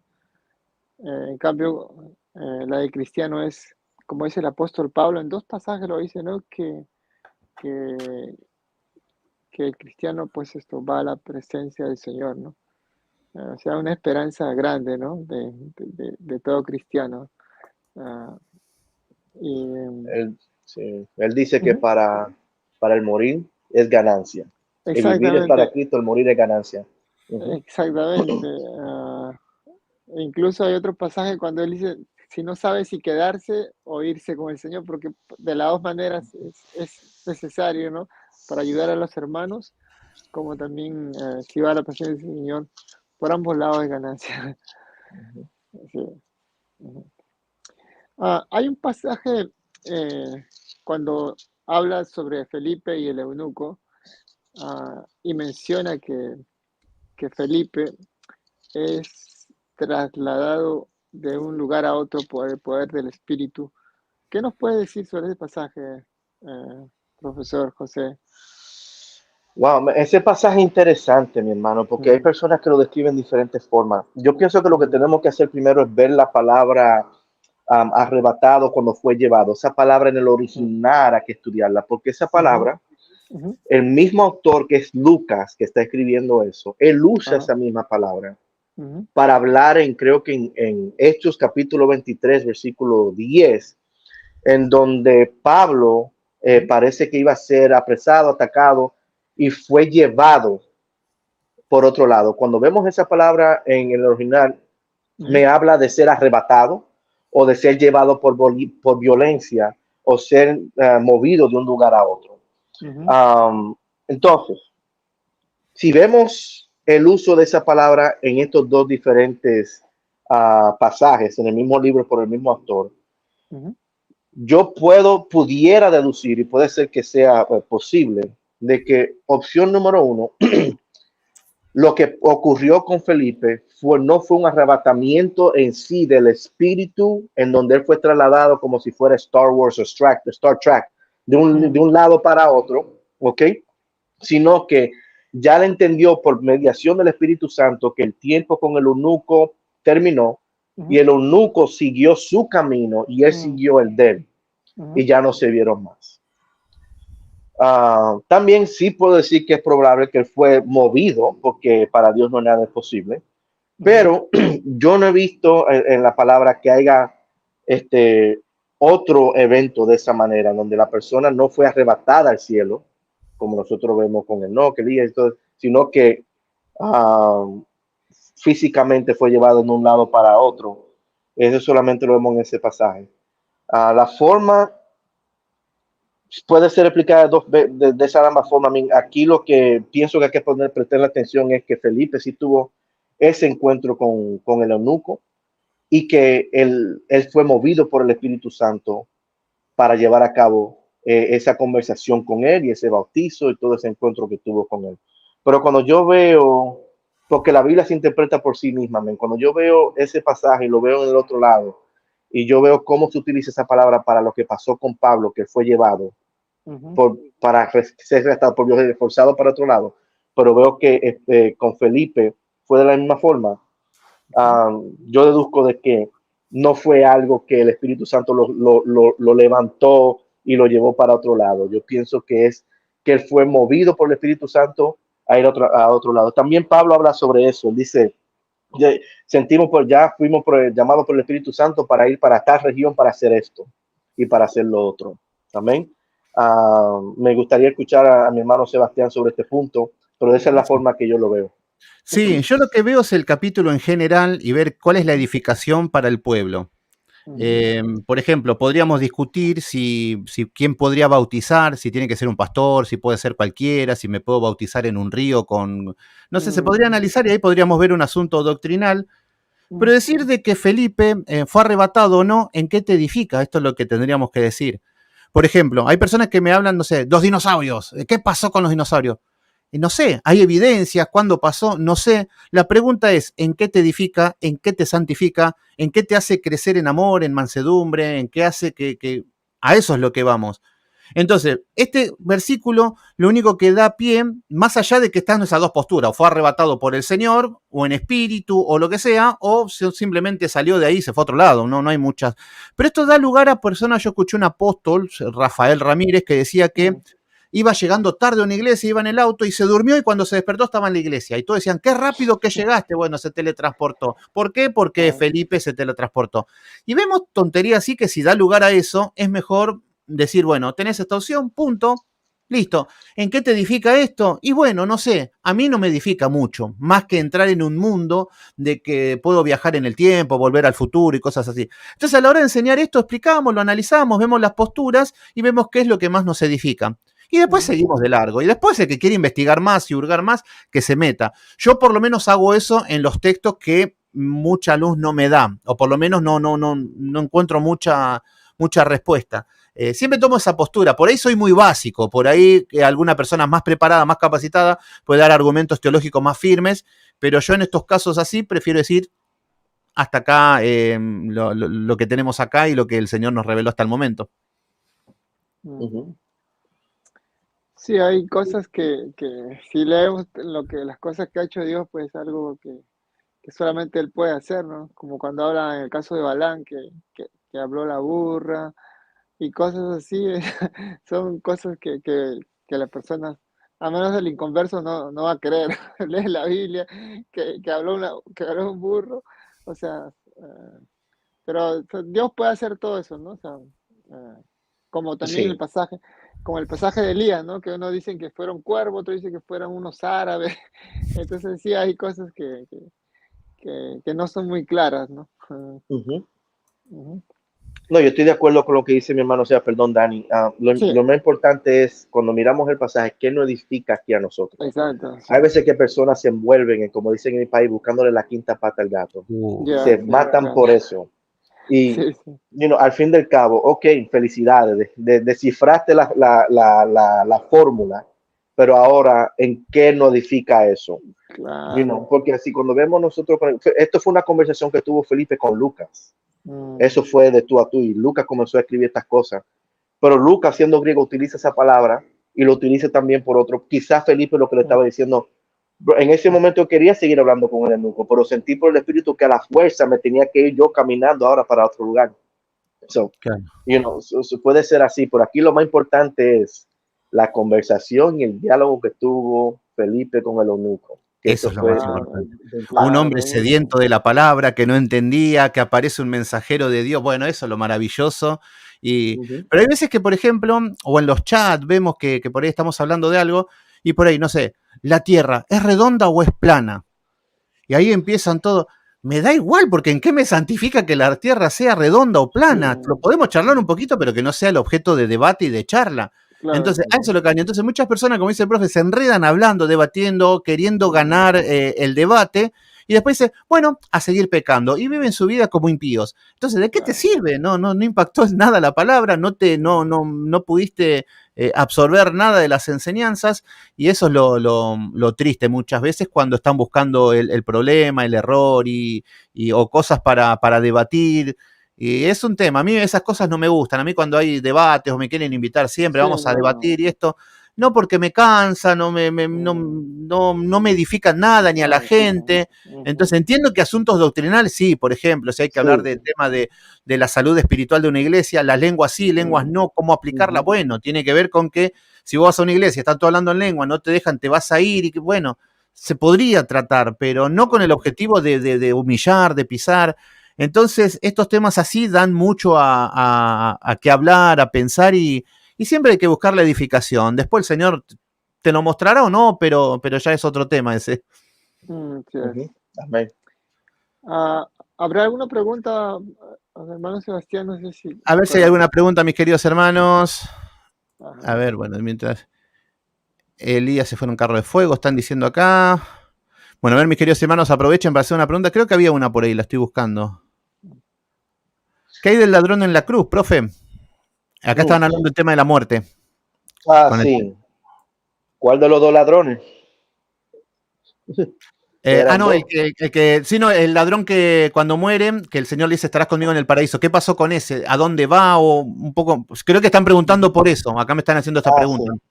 No, él está en el paraíso. Si Jesús dijo que conmigo tú estarás en el paraíso, así será. Toda palabra de Dios se cumple.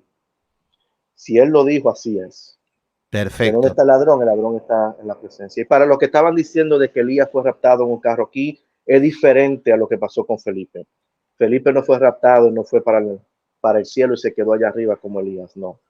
Aquí lo que estaba diciendo, lo que se estaba tratando con la pregunta es que si él fue movido de un lugar a otro físicamente aquí en la tierra. Son dos cosas diferentes. No se puede utilizar ese pasaje para compararlo con esto. Muy bien. A ver, ¿alguna preguntita más, mis queridos hermanos? Acá hay una pregunta interesante. No sé si me escucha. ¿Cuál? Dice Andrea García, dice, ¿de dónde surgió el decir la oración de fe, la del pecador? Salí de una iglesia falsa y enseñaron que con tan solo decir que ya somos nacidos de nuevo y vamos al cielo. Oh, sí, eso se está hablando de Romanos capítulo 8, donde si tú confesares con tu boca que Cristo es el Señor, serás salvo. Bueno, eso se le dice la oración de fe, porque así es que Pablo la describe. A mí no él no le da ese título, pero esa es la oración más o menos que nosotros entendemos por el contexto en el cual está escrita ahí en el libro de Romanos. Y nosotros lo hemos visto, lo hemos hecho, lo que tenemos que hacer es confesar que Jesucristo es nuestro Señor y Salvador. Y públicamente, porque lo que queremos hacer es hacer eso públicamente y hablarlo y confesarlo que es así. Ahora bien, si tú dices eso, serían como una palabra mágica para que todo llegue a su lugar. No, yo no lo veo de esa manera. Yo pienso de que Dios sabe quiénes son los suyos y Él pondrá en nosotros la fe. Es Él que la pone para nosotros creer en Él, y a través de nosotros ya creer en Él podemos aceptarlo. Yo pienso, ya esto es otro punto, no quiero desviarme. Todos nacimos muertos espiritualmente y nuestra motivación es siempre hacer lo que nosotros queramos. Nosotros hablamos más adelante con las motivaciones por las cuales yo hago las cosas. No es hasta que el Señor deposita en ti la fe, ese don, es un regalo de fe, que yo puedo creer y luego aceptar a Jesucristo como mi Señor y Salvador y seguir adelante. Porque si no, lo que vamos a tener, como hemos visto, y perdón la palabra, es como un desastre de personas caminando, líneas y gente, multitudes. Ahora vamos a hacer la confesión de fe y usted será salvo. Eso no es así, mi hermano. Yo he visto personas que se han convertido 5 veces haciendo la oración de fe 5 veces. Eso no, eso no hay ningún poder mágico en eso. Solamente porque lo decía, yo estoy garantizado el cielo negativo. Tenemos que ver todas las cosas que nosotros hemos hablado aquí esporádicamente de cómo ese cambio. Y todo empieza por eso. Sí, a veces se toma solamente como unas palabras mágicas, pero yo puedo dar el testimonio mío personal que cuando llegué a Cristo me hicieron repetir una oración de fe y me convertí. Se quebrantó mi corazón, caí de rodillas, pero no siempre funciona. Hay gente que, bueno, entonces hay personas que dicen, no, pero yo acepté a Cristo hace 20 años y ya se creen que viven como quieren y piensan que ya son hijos de Dios. Entonces hay que tener cuidado con eso. Después tiene que haber frutos, porque no es solamente unas palabras mágicas que uno declara, decreta y cosas así. Muy bien.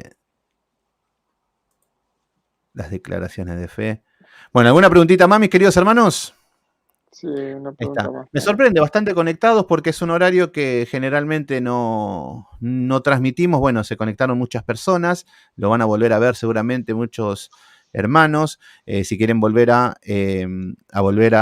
comentar acerca del seminario, acá tienen al profe, a Dani, los que le quieran preguntar. Sí, le dicto más bien mi número si en caso si quieren comunicar para cualquiera de los cursos. Se lo puedo dictar para que las personas que... Sí, a ver, ahí, esperen un segundito. Así lo copio. Bueno, diga el número, Dani. Sí, +1 786 sí. 835 sí. 9557. Muy bien. Es el WhatsApp, ¿no? Sí. Ahí está. Bueno, acá está el número. No sé, fíjense si se lo copié bien. Ahí tienen el número de Dani. Se pueden conectar. Este es el número de Dani. Si ya lo quieren tener, ya lo conocen. Él siempre hace entrevistas en sus canales, siempre invita a hermanos. Así que también tenemos al profe. ¿Dónde lo podemos encontrar, profe? ¿Lo vuelve a repetir, por favor? Sí, por Instagram, DRJA Gómez con Z. Y ahí estamos en Instagram, amén. DRJA Gómez. Muy bien. Esta es una de las que más, la blasfemia contra el Espíritu Santo. Estas preguntas ya cuando empiezan y ya arrancan. Ahora no lo van a querer soltar mal, profe. Y después vienen las lenguas, el diezmo y así. La blasfemia del Espíritu Santo, una de las mejores preguntas que existe, ¿verdad? Sí, es una de las más. Bro, la blasfemia del Espíritu Santo siempre... Eso es cuando, porque hay veces que uno por su naturaleza caída, cuando era pequeño, cuando estaba en la secundaria y cosas, dice cosas en contra de Dios o relaja, hace chistes, todo eso. La blasfemia contra el Espíritu Santo es algo más profundo que eso. Es la forma que yo lo describo. Es cuando tú le atribuyes a algo, al enemigo, que le pertenece a Dios. Cuando tú dices, no es Dios quien lo hizo, sabiendo que fue Dios que lo hizo, y tú le das esa gloria a otra cosa, conscientemente haciéndolo. Y yo pienso que ahí está atado la apostasía también. Y yo pienso que cuando uno llega a ese grado, es extremadamente, es un grado profundo y muy, muy, muy bajo para uno llegar a esa blasfemia del Espíritu Santo. Hay gente que se vuelve loco con eso, mi hermano. Hay gente que piensa que cualquier cosita que hicieron, oh my God, blasfemé contra el Espíritu Santo. Pero no, yo pienso que si usted piensa que usted blasfemó con el Espíritu Santo, usted no ha blasfemado con el Espíritu Santo. Totalmente, porque el que hace eso no tiene ese temor. No tiene ese temor, porque lo hace conscientemente. Acuérdense, tiene que ser algo consciente y en donde está la evidencia que fue Dios, pero tú conscientemente lo estás diciendo que no fue así. Sería el Por que eso es que lo... Yeah, go ahead. Sería el que se muere con el corazón duro, peleando con Dios, burlándose de Dios y hasta el último momento. Es como que toda su vida fue eso. Porque también podemos nosotros burlarnos de Dios y el Señor nos puede llamar a salvación y nos podemos arrepentir. Como lo que está diciendo, hay veces que nosotros venimos, incluso satanistas se han convertido y personas que tuvieron un cambio. El tema es la persona que no se arrepintió y que murió en esa condición. Por eso que vivió hasta el último momento peleando contra Dios, burlándose de Dios, enemigo de Dios. Y esa es una persona que blasfema contra el Espíritu Santo. Porque si no, no existiría el perdón de los pecados para estas personas que se han burlado de Dios. Entonces tiene que ver con el que muere en esos delitos, burlándose, y yo calculo que viene por ahí. Sí. La evidencia está ahí también, porque lo que nosotros vemos ese pasaje es con los fariseos. Ellos conociendo la palabra de Dios y los escribas, más los escribas, porque los escribas son los que llevaban a cabo la ley oral, la escribían, la estudiaban y todo eso, más ellos. Cuando ellos le atribuyeron algo a Satanás que era de parte de Dios, o conscientemente haciéndolo, por eso fue que Jesús dijo lo que dijo. Y cuando uno conscientemente lo está haciendo, ya eso es un problema. Uno tiene que estar, pero bien, eso es profundo y bien bajo para eso. Sí, pero es una de las preguntas que más conflictos trae y caos también. Muchas personas que dicen, yo creo que blasfemé la semana pasada. Sí. Claro. Pero una pregunta que... no, coge, dale. Si uno, por ejemplo, a un falso maestro, sabemos que es falso maestro, le dice que no, que eso no, lo que hizo, milagro, no es de Dios, ¿cómo lo calificarían ustedes? ¿Estaría como blasfemando o no? ¿Cómo sería la pregunta? Perdón que... Si a un falso maestro que se atribuye milagros, uno dice que no, eso lo que él dice o ha hecho no es de Dios, ¿eso sería blasfemar? Yo calculo que cuando habla la palabra de no tocar al ungido y cosas que tienen que ver con los hombres de Dios, obviamente hay que tener mucho cuidado con los varones de Dios, del burlarse y todas esas cosas. Ahora, cuando son los hijos del diablo, nos manda la palabra contender ardientemente por la fe.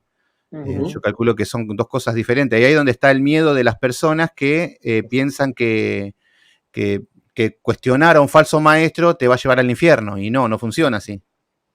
Por ejemplo, a un Cas Luna, a un Maldonado, que uno diga que eso no es de Dios, ¿no? ¿cómo lo calificarían ustedes? ¿Es blasfemia o no? Profe. Sabiendo quién es Cas Luna y Maldonado. Sí. I mean, yo no, lo que pasa es que si ya son falsos maestros, ya eso está en otra categoría. Si yo digo Ujú, que esa persona, su doctrina y todo lo ujú, que están enseñando no va de acuerdo a lo que enseñan las palabras, ujú. ya están descalificados por sí. Eso es así. Ahora, por lo que entiendo por tu pregunta es que si ellos hacen un milagro y Si uno, si, ajá. No, o sea, si uno dice que estas personas oh, ya, lo que que si yo digo predican que esa o no es persona, cierto, no, no es de Dios, ¿no? sí, no, no, Es no, eso no es falso, blasfemia. No, no, ¿no? no. I mean, vamos a leer el libro de Timoteo. I mean, Ujú, ahí sí se habla de Pablo y una de las cosas que habla Pablo es con eso y él da ujú, instrucciones de cómo uno tiene que ujú, bregar con estas cosas, principalmente ujú. con esa persona que se levanta. Porque a lo que es falsedad hay que llamarlo como es, principalmente cuando ya hay Claro, evidencia de eso. Eso no es blasfemia ninguna. claro. Y no hay que tener ningún cuidado con eso. Lo que pasa es que sí hay temor, como está diciendo nuestro hermano Sebastián, pero no, las cosas se Ujú, tienen que aclarar como son, principalmente cuando claro, algo tan delicado como la palabra de Dios. exactamente. Ujú, La gente se olvida, man, de que venir a la iglesia no es solamente, no es un acto que uno hace, escuchar, la palabra de Dios es viva, la iglesia es viva, todo esto tiene que, y es delicado todo esto, todo lo que ujú, deja que entre a tu mente, a tu corazón, puede de que que haga una reacción que tú no esperas, y esto hay que tomarlo como es. Por ujú, eso es que a todos los que nos están escuchando aquí, lo motivo a todos a que no solamente se queden, no solamente sean oidores de la palabra, ujú. sino que vayan a buscar también si estas cosas que se están predicando son así. Hasta lo que digo yo, lo que dice, oiga, hasta lo que dice su pastor. Ujú, Y cualquier pregunta, cualquier enseñanza, vaya y estudie usted y a ver qué es lo que está llevando a cabo. No estoy diciendo que su pastor es ujú. falso, no. Es En sí, discernimiento. es exacto.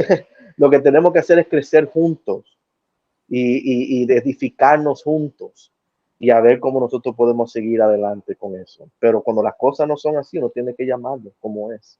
Amén.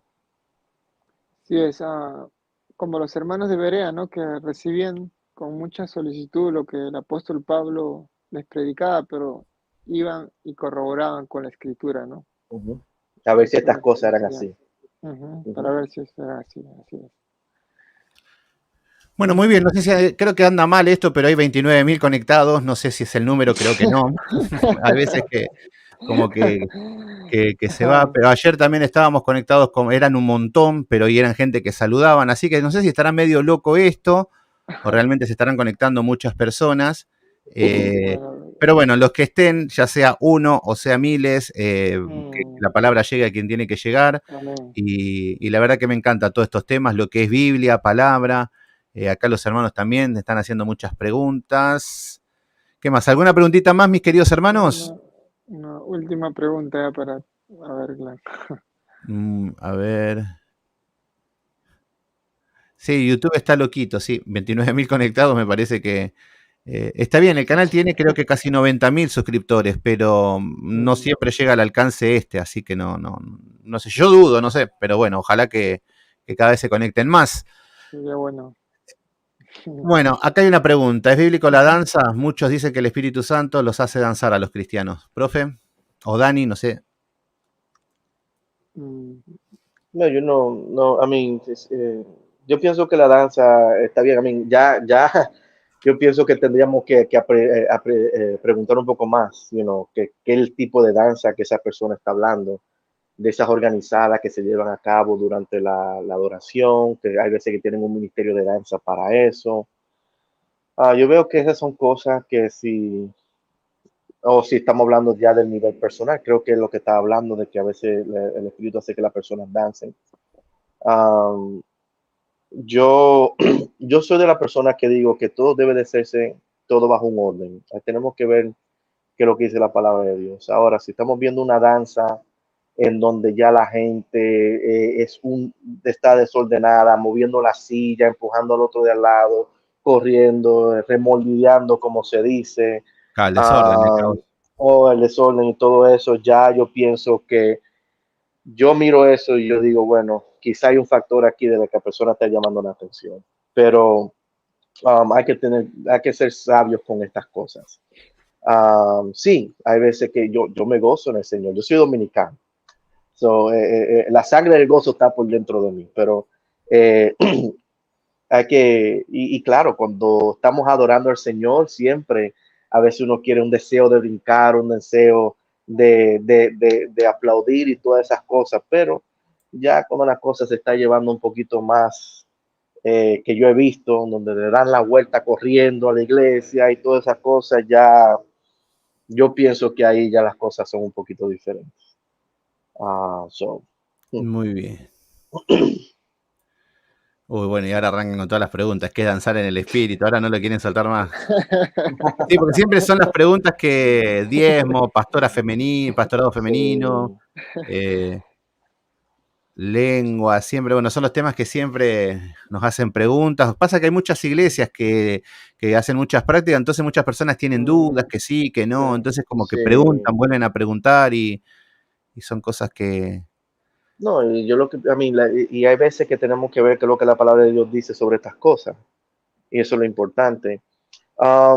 Lo clave aquí, pienso siempre yo, cuando tiene que ver con las danzas, principalmente eso, es el emocionalismo. Eso es un peligro, porque hay una línea fina entre el emocionalismo y lo espiritual. ¿Okay? Yo puedo sentir el Espíritu Santo, pero la cosa es esta. Es que hay tanto que se puede hablar sobre esto, pero por ejemplo, solamente porque yo siento el Espíritu Santo no quiere decir que no habite en mí donde quiera que yo estoy. I mean, donde quiera que yo estoy, Él está dentro de mí, el Espíritu Santo está conmigo. ¿Okay? Pero yo puedo sentir el Espíritu Santo, puedo tener que eso, entonces cuando yo sentirlo, eso puede estimular mis emociones y yo puedo llorar porque siento ese mover, puedo adorar al Señor. Y algunos sí, en una alegría y un gozo pueden hacer pueden danzar. Pero yo pienso que hay que describir qué es lo que quiere decir con la danza. Si es el correteo, si es el tirar silla y hacer todas esas cosas. Ya, si lo hacen en su iglesia, amén. Pero yo pienso que no podemos mezclar el emocionalismo con eso, porque ya la gente comienza a obtener eso como parte de su doctrina y si no se hace, dicen que Dios no está en el asunto. Yo pienso que eso es un problema. Así es. Bueno, si no hay más preguntas, Dani, algo para sumar y para el cierre. Profe, también le dejo el espacio para que den su último mensaje o direcciones de correo electrónico, comentar acerca del seminario. Les dejo el espacio. Dani, si puedo ir primero, ¿no? Solamente espero que esto sea de edificación para todos. Estamos aquí para crecer juntos. Claro, no todos nosotros aquí que estamos en esta plataforma tenemos todas las respuestas para todo, pero sí tenemos el anhelo de aprender y de crecer y de edificarnos juntos. Y le motivo a todos a que no solamente se queden con que fulano me dijo o que leí esto, vamos a profundizar en las escrituras, que las escrituras se interpretan ellas solas y para eso estamos aquí y para eso existe también el seminario teológico. Yo pienso que muchas personas piensan que el seminario teológico es solamente para aquellos que son llamados a ser uno de los ministerios que habla la palabra de Dios, pero no, yo pienso que toda persona, sea de aquella que sirve o aquella que no está activa en la iglesia, que espero que esté sirviendo en alguna capacidad, le motivo a que sea parte, porque eso lo ayuda a usted y lo ayuda en su hogar, lo ayuda en la labor, en su lugar de trabajo y más adelante en su vida. También así es. Muy bien. Dani, te paso el micrófono, mi hermano. Sí, sí, bueno, aprovechen esta semana que ya es la última para poder estudiar con nosotros. Hay cursos muy buenos, como había mencionado. Tenemos el curso de hermenéutica, interpretación bíblica. con el profesor José Gómez, Nuevo Testamento 1. También tenemos lo que es Teología Sistemática, Teología 1, Teología 2. Este bimestre empezamos con Cristología y Neumatología, que está muy bueno, con el profesor Juan José Otero, que también está dando un diplomado en lo que es conflictos matrimoniales, sexualidad y adolescentes. También lo pueden tomar, ha sido de 4 meses, pero este bimestre también lo pueden tomar, y lo puede tomar cualquier persona, no necesita haber estudiado antes con nosotros, se puede inscribir y el precio está a $30 por estos 2 meses. Y los otros cursos que quieran tomar, si es un curso solamente, estamos ofreciendo a $20 cada curso. Y la promoción que mencioné de 3 cursos por $50. Y cada curso es 2 meses de duración. Cada clase es de 1h30 vía Zoom y todas las clases son grabadas. Así que, hermanos, aprovechen y va a ser de mucha bendición todos estos cursos. Bueno, muchas gracias, Dani, muchas gracias, profe José, un gusto conocerte, muy agradable la charla, tienen el espacio para lo que necesiten, cuando quieran, pasan por el canal, cuando quieran hacer estudios bíblicos, cuando tengan que promocionar algo, cuentan conmigo para lo que quieran. Dani, ya nos conocemos de siempre. La semana pasada no pude contestar justo para el viernes porque estaba como un poquito ocupado, sí. Pero bueno, gracias que se pudo acordar a este horario. Así que haremos una segunda parte, si quieren, no sé, arreglamos, así que no hay ningún problema, son muy agradables el estudio, me encanta, así que de mi parte, tiene las puertas abiertas del canal. Amén, gracias, mi hermano. Gracias, hermano Sebastián. Así que bueno, mis queridos hermanos, ya estamos terminando el estudio, la verdad que muy lindo, muy dinámico, le hicimos corta también porque hay cosas que son para hablar mucho, pero a veces por una cuestión de no hacer un monólogo, tratamos de tener esa dinámica y hay preguntas que por ahí no se pudieron responder, pero bueno, ya vamos a acordar la segunda parte, que nos adentramos más al Nuevo Testamento, si les parece, y bueno, seguimos con más estudios bíblicos, más palabras, conociendo más al Señor, y así que bueno, nos despedimos. Gracias a todos, mis queridos hermanos, nos estamos viendo y que Dios los bendiga a todos. Chau, chau, chau. Chau, nos vemos.